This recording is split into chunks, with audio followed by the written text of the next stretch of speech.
दोस्तों, महाकुंभ की घटना बहुत बड़ी घटना है। आपसे छुपाया गया, आपसे छुपाया जा रहा है, क्योंकि वहां पे जिस तरीके से मीडिया रिपोर्ट्स की अगर माने, दैनिक भास्कर की रिपोर्ट के अनुसार अगर माने तो 30 से ज्यादा लोगों की मौत हो गई। लेकिन सरकार ने डाटा छुपाने की कोशिश की। पहले ये कहा कि यह सब अफवाह है, आप इस पर ध्यान ना दें, और जो भी अफवाह फैला रहा है वो ठीक नहीं है। तो धमकी भी दी गई कि आप अफवाह नहीं फैला सकते हैं। लेकिन क्या हकीकत छुपाई है? क्या योगी आदित्यनाथ ये बताएंगे कि जिन लोगों की मृत्यु हो गई उनके लिए क्या व्यवस्थाएं की थी? योगी आदित्यनाथ किस तरीके से जो व्यवस्थाएं की गई, ये क्या आपने सिर्फ प्रचार करवाया था? क्या सारा पैसा प्रचार में उड़ा दिया? अगर ऐसा नहीं तो श्रद्धालुओं की मौत कैसे हो गई? इसका जिम्मेदार कौन है? वो प्रशासन के लोग जो बड़ा बड़ा दावा करते हैं कि सारी व्यवस्थाएं एकदम फिट हैं। जो बड़े बड़े अधिकारी हैं सो रहे थे, गहरी नींद में सो रहे थे। अगर नहीं सो रहे थे तो ये हादसा कैसे हो गया? और वहीं देश के यानी हिंदुत्व के सबसे बड़े शंकराचार्य अभिमुक्तेश्वरानंद ने किस तरीके से सरकार पर यानी योगी आदित्यनाथ पर बड़ा हमला किया है। उन्होंने कहा कि योगी आदित्यनाथ एक नाकारा मुख्यमंत्री हैं, उनसे अब सरकार नहीं चलाई जा रही है। वो बहुत बड़े झूठे हैं, वो झूठ फैलाते हैं, झूठ बोलते हैं, क्योंकि उन्होंने डाटा नहीं बताया कि किसी की मृत्यु हुई। उन्होंने यही कहा कि कुछ नहीं हुआ, वहां पर सब कुछ चंगा है। लेकिन अभिमुक्तेश्वरानंद ने यह कहा कि योगी आदित्यनाथ अब नाकारा है मुख्यमंत्री, इनसे सरकार नहीं चलाई जा रही है और ये सरकार से अब इस्तीफा दे दें, क्योंकि अभी भी श्रद्धालुओं की संख्या वहां आनी बाकी है। उन्होंने यह भी कहा कि नरेंद्र मोदी, जेपी नड्डा और अमित शाह योगी आदित्यनाथ का इस्तीफा ले लें, क्योंकि इनसे सरकार जो है संभाली नहीं जा रही है। इनकी जगह पे कोई दूसरा योग्य मुख्यमंत्री बनाए जिससे सरकार ठीक से चल सके। क्योंकि जिस तरीके से श्रद्धालुओं की मौत हो गई और वहां पर प्रशासन नाकाम रहा, सरकार नाकाम रही, लेकिन सरकार एक चीज में नाकाम नहीं रही, वो है प्रचार प्रसार और मीडिया। क्योंकि मीडिया तो साथ खड़ा रहता है सरकार के। क्योंकि जिस तरीके से बयान आता है कि किसी की वहां पर मृत्यु नहीं हुई और मीडिया अपनी धड़ाधड़ यही खबरें चलाने लगता है कि कुछ नहीं, सब कुछ चंगा है। लेकिन क्या योगी आदित्यनाथ आप बताएंगे? दैनिक भास्कर की रिपोर्ट के अनुसार वहां पर 30 लोगों से ज्यादा लोगों की मृत्यु हो गई और कई मीडिया रिपोर्ट्स ये भी दावा करते हैं कि 50 से ज्यादा लोगों की वहां पर मृत्यु हुई है। लेकिन सरकार ऐसा कुछ नहीं बता पा रही है। और वहीं एक तरफ धीरेंद्र कृष्ण शास्त्री, नाम तो सुना ही होगा। ये पंडित धीरेंद्र कृष्ण शास्त्री किस तरीके से लोगों के ऊपर विवादित बयान देता है और कहता है कि जो लोगों की वहां पर मृत्यु हो गई, जो लोग गंगा के किनारे मर गए, उनकी मृत्यु नहीं, उनको मोक्ष मिला है। ये कौन सी बड़ी बात है? तो धीरेंद्र कृष्ण शास्त्री, क्या तुम्हें मोक्ष की जरूरत नहीं है? तुम्हें तो मोक्ष ले लेना चाहिए। और उसी तरीके से जिस तरीके से श्रद्धालुओं की मौत हो गई, उसी तरीके से आपको कुचल कर मरना चाहिए। उसी तरीके से आपको लोग कुचलते हुए चले जाएं और आपको मोक्ष प्राप्त कर लेना चाहिए, क्योंकि आप बहुत दिन से अपना ढोंग पाखंड और जिस तरीके से लोगों को बलगला रहे हैं, यह बहुत कुछ हो गया है। झूठ बोलने में माहिर है धीरेंद्र कृष्ण शास्त्री। धीरेंद्र कृष्ण शास्त्री यह कहता हुआ नजर आया, उसने कहा कि अगर जो भी कुंभ में नहीं गया वो देशद्रोही है। अब जो लोग कुंभ में खत्म हो गए, जो जिनकी मृत्यु हो गई, क्या धीरेंद्र शास्त्री ये बताएगा कि उनकी मृत्यु कैसे हुई?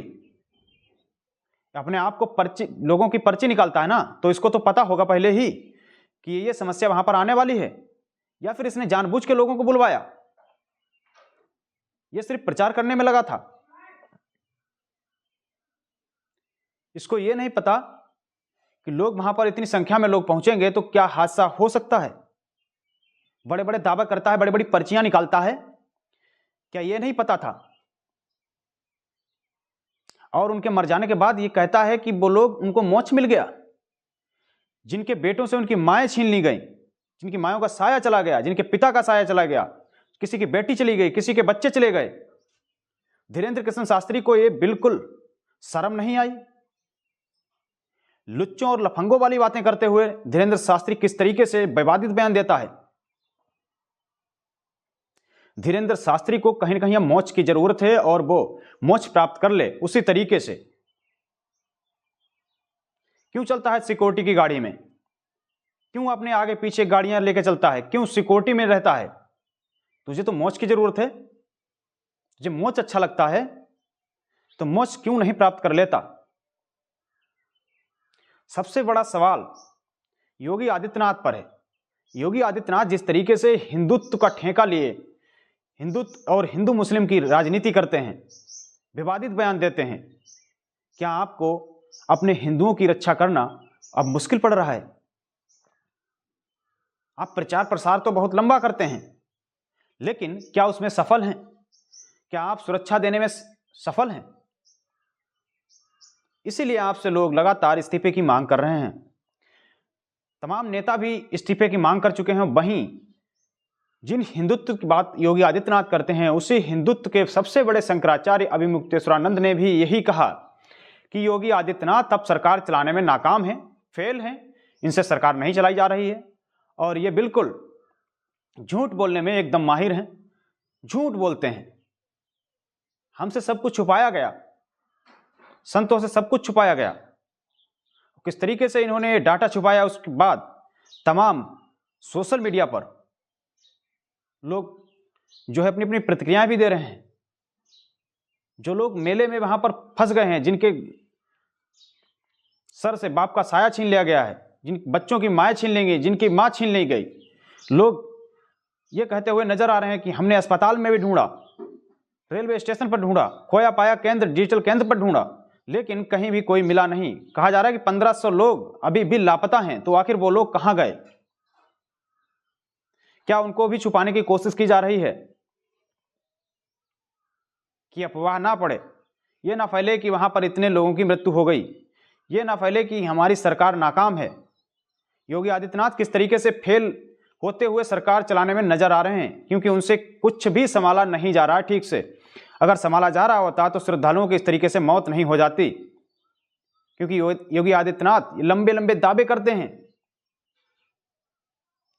कि वहां पर ये सुविधाएं हैं। क्या वो सुविधाएं सिर्फ वीआईपी लोगों के लिए हैं? जो वीवीआईपी लोग वहां पर पहुंच रहे हैं उनके लिए जो सुरक्षाएं दी जा रही हैं, क्या वो आम लोगों के लिए सुरक्षा मिल रही है? अगर ऐसा होता, जिस तरीके से उनको सुरक्षा दी जा रही है, अगर आम लोगों को इस तरीके से सुरक्षा होती, क्या उनके साथ ये घटना हो सकती थी? योगी आदित्यनाथ इसका जवाब देंगे।